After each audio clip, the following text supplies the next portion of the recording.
Okay, Tumtum and Nutmeg, we are on chapter 8. Do you remember the picture I showed at the last? Okay, not a very nice lady. Okay, chapter 8. Nutmeg stood shaking in the broom cupboard as Aunt Ivy pulled and heaved at the dresser. At one point, she made it lurch so far forward that all of the plates fell off and smashed on the floor. Nutmeg saw a splinter of china fly through the gate, and then there was a deep thud as the dresser crashed back against the wall. Exhausted, Aunt Ivy stood a while, cursing under her breath. She had seen where Nutmeg went, so she was no longer in any doubt that that funny metal grid was some sort of mouse hole. She wanted to block it up so the mice would be imprisoned in their lair and slowly starve to death. But the dresser was too heavy for her to move. Not nice, not nice. She pondered a while, and then she had an idea which pleased her so much that she said it out loud. "Gas!" she announced, clapping her hands together with glee. "I'll pump poisonous gas under the dresser straight into their filthy little hole. We'll see how they like that." And just thinking about it made her feel much more cheerful. Can you imagine? On the other side of the door, Nutmeg listened in terror. "Gas! Gas!" she said to herself, quaking. She imagined clouds of foul blue poison being pumped through the gates, curling in under the front door and advancing through Nutmouse Hall room by room, slowly choking her and Tumtum to death. Beside herself, she ran inside and locked the front door behind her, putting the draft excluder in place, and then she raced around each of her 36 rooms, upstairs and down, locking all the windows and drawing all the curtains. She found a roll of masking tape in the butler's pantry and darted back to the hall, using it to seal around the frame of the front door. But she knew it was hopeless that the gas would find its own way in. "We must escape," she thought, but Tumtum was much too ill to be moved. The upheaval would kill him, even if the gas didn't. Numb with dread, she went back to her husband's bedside. He was sleeping. All night long, the distraught Nutmeg sat beside him, wondering what to do. If only Nutmeg were himself. She felt sure he would be able to think of something, but his mind was still wandering, and when he opened his eyes, he appeared not to recognize her. "Oh, what is to become of us?" Nutmeg thought hopelessly. "Tumtum is delirious, and Aunt Ivy might strike at any time." She put her head in her paws and closed her eyes tight, trying to shut out the horror. Their chances of survival seemed horribly slim, but remember, I told you, don't get stressed. Here's a pause. We're going to change time or place. But the truth is that Aunt Ivy had no idea of what sort of gas to use, nor where to buy it. The only deadly gas she knew about was cyanide, and she imagined it might be hard to come by. Like Nutmeg, Aunt Ivy spent a restless night dwelling on her difficulties, and she was still dwelling on them the next morning when she locked herself in the bathroom. Aunt Ivy always locked herself in the bathroom for at least an hour, both in the morning and in the evening, and usually just at the time everyone else wanted to use it. And she sprayed so many foul-smelling scents and deodorants on herself that whoever went in afterward had to press a flannel over their nose. This morning, she was applying something particularly revolting, a hairspray with a sweet citrusy aroma, a bit like compost. It came out in dense green clouds, and it made her hair look very dark and greasy, just the way she liked it. When she had applied several layers, she looked at herself approvingly in the mirror, and then made to throw the empty canister into the bin, but something on the label caught her eye. "Danger," it said in big red letters, "very toxic. Excessive inhalation may cause injury or death." Not what you would want to spray in your hair. Ooh. Aunt Ivy started to feel a delicious tingle on her spine. Why, she thought, if this gas could kill a human, then it shouldn't be too hard to kill a couple of mice with it. "I'll buy some more and I'll gas them tonight." And then she got dressed much more quickly than usual and went down the lane to the village shop. And when she arrived, Mrs. Patterson was behind the counter eating a thick piece of toast. There was butter dribbling down her apron. "Did the mouse poison do its job, Mrs. Mildew?" she asked good-naturedly. Aunt Ivy did not appear to hear. "Do you have any more of these?" she asked briskly, slamming the empty hair spray down beside the till. "I bought it here last week." Aunt Ivy leaned towards her. Mrs. Patterson picked up the foul, toxic smell, almost like a gas leak, and it made her feel quite queasy. "Sorry," she said, wrinkling her nose. "I've none in stock. Next delivery comes in at noon on Saturday." Aunt Ivy leaned forward on the canister and looked at her piercingly. "Reserve me 2 canisters." she demanded icily. But then, as Mrs. Patterson wrote down the order, Aunt Ivy started to wonder whether 2 canisters would be enough. There might be more mice than the ones she'd seen. They might have brothers and sisters and aunts and uncles. They might have bread. On second thought, make that 5, she said grimly, and then she stomped back outside, knocking over a pile of newspapers. Oh, goodness. Here's the next picture. Chapter 9. Nutmeg waited all that day, braced for a gas attack, but none came, and yet she felt sure that Aunt Ivy would strike soon. All the while, the promise she had made to the children rang around in her head. I will get rid of Aunt Ivy. I will. And now she knew that she must, if only she could think how. By tea time, which had become a meaningless time, since Tumtum was too weak to eat and Nutmeg too nervous, she could bear it no longer. If she didn't do something soon, she felt as if she might go mad.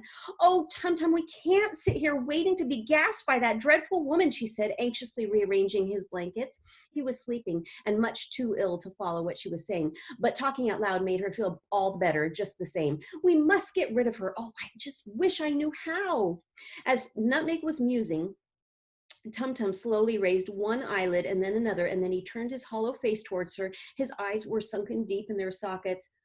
Fetch General Marchmouse, he whispered hoarsely, his lips barely moving, and then his eyelids at once drooped shut again. General Marchmouse, Nutmeg exclaimed delightedly, clutching her husband's paw as he slipped back out of consciousness. Oh, why didn't I think of him before? Oh, Tumtum, you are so clever. It was the first sense that he had made all week, and Nutmeg wondered if he'd been talking in his sleep, but it was just an ingenious idea all the same, because just repeating the general's name made her feel a warm glow about her. He was considered to be one of the great military geniuses of the age, and in the past he had delivered the village mice from all manner of threats. He once saw off a rabble of looting rats from the granary, even though they outnumbered his mouse soldiers by 3 to 1. And after that, the Mouse Times described him as undefeatable, and that was the general view. He had retired from the army a few months ago and was by no means in the first flush of youth, but every mouse still had great faith in him. I suppose he's never gone to war with a human before, Nutmeg thought, feeling a flicker of apprehension. But anyway, she said to herself firmly, if anyone can save us, then General Marchmouse can. She decided to go and consult him immediately while Tumtum was sleeping. She kissed him on the nose and ran into the kitchen and flung on her cape. The general and his wife lived in a cupboard in the manor house, which was owned by an elderly human couple called Mr. and Mrs. Stirrup. The manor house was just beyond Rose Cottage on the edge of the village. Nutmeg knew the route well, for she and Tumtum had often dined with the Marchmouses in happier times. Even allowing for the snow, she reckoned she could be there and back within a half hour. But as she went to let herself out of the front gate, she heard voices carrying from the kitchen. It was Aunt Ivy and Mr. Mildew discussing them. I saw one of them with my own eyes, Walter, disappearing under there. Peering out through the gate, Nutmeg could just see the tip of Aunt Ivy's finger pointing towards the dresser. They've got a nest somewhere behind that metal grill. That's possible, Mr. Mildew said, sounding preoccupied. The only mouse he was interested in was the battery-powered crumb gobbler he was inventing. The department store had once sold his grape peelers wanted to stock it, so if he could only get it working, it might make him rich again. But he'd been battling with the digestive system for weeks now, and the mouse was still getting everything up that it took in, and it was all giving Mr. Mildew the most dreadful headache.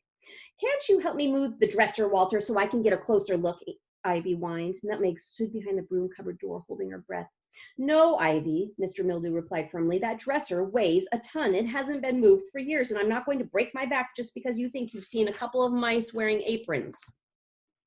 They weren't both wearing aprons. One was in a tweed suit, she retorted crossly. Anyway, I'll be getting rid of them on Saturday.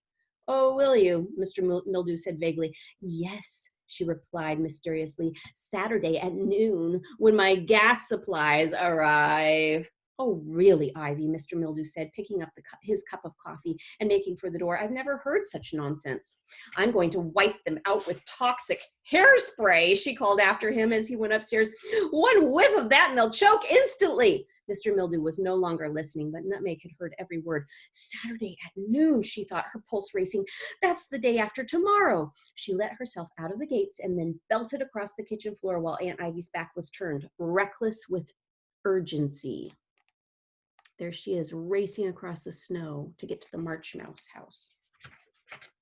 Nutmeg hurled under the door into the garden. It was a beautiful afternoon and there was no wind and the snow was shining pink in the twilight. She ran across the edge of the lawn under the cover of the hedge and then crossed into Manor House Garden. She took her usual route through the apple orchard, into the vegetable patch, over the potato beds, under the lean-to of wintering sweet peas, and then up the clematis on the side of the house, and the indoors through the broken window pane on the downstairs cloakroom. From the sill, she dropped down onto the toilet seat and then onto the floor. She crept to the door and poked her nose out into the long tiled corridor. It had just been bleached, and the fumes made her eyes water.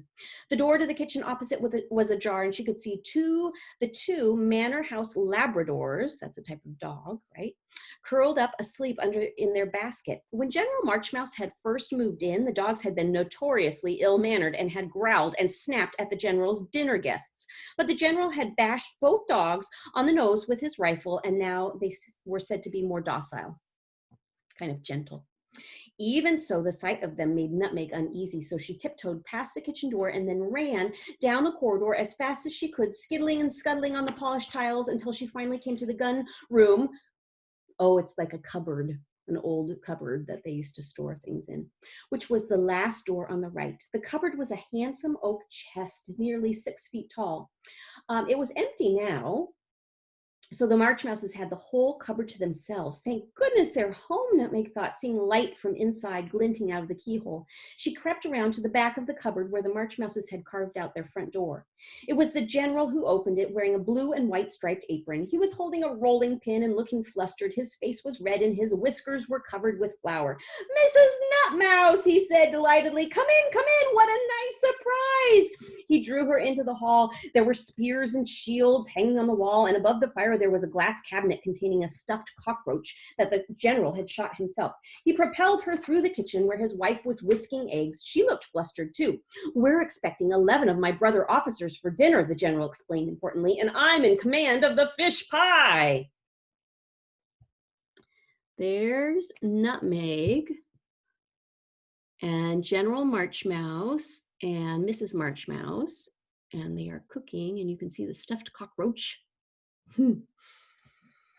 He sat Nutmeg down at the kitchen table and started debriefing her as to his recipe. Salmon, cod, king prawns, nutmeg, matured cheddar, a sprinkling of salt and pepper. On he boasted, hardly seeming to notice Nutmeg's distraught expression, but Mrs. Marchmouse saw it at once. "Hush, darling," she urged her husband. "Mrs. Nutmouse has something to tell us." The General finally drew a breath, and Nutmeg was finally able to tell her whole dreadful story. It tumbled out, tripping over her words in haste. She told them how Tumtum was lying at home delirious and poisoned, and about the dastardly Aunt Ivy and how she was plotting an attack at noon on Saturday. And Nutmeg told them of her fears that in Tumtum's present condition, even the slightest whiff of one of Aunt Ivy's grotesque hairsprays might kill him. Listening to the drama, Mrs. Marchmouse's eyes glazed with horror, while the General's eyes began to blaze. An adventure, he thought, feeling his heart stir. The General was a mouse who lived for adventures. They were his lifeblood, his first love, and since retiring from the army, he had found them surprisingly hard to come by. What luck, he thought as Nutmeg finished her terrifying tale. A war zone right next door in Rose Cottage. In his mind, he could already hear the thud of cannonballs and the smell of gunpowder. "Oh, General Marchmouse, do you think you could help us?" Nutmeg asked plaintively. "Oh, yes, Mrs. Nutmouse," the General said heartily. "I shall assemble an army to repel her. We shall fight from the beams. We shall fight from the rafters. We shall hurl hand grenades from coffee cups. We shall fire machine guns from the fruit bowl. We shall never surrender." And then he thumped his rolling pin down on the table with a mighty crash. Nutmeg felt very reassured. He sounded like a mouse who meant business. The next chapter is chapter 10.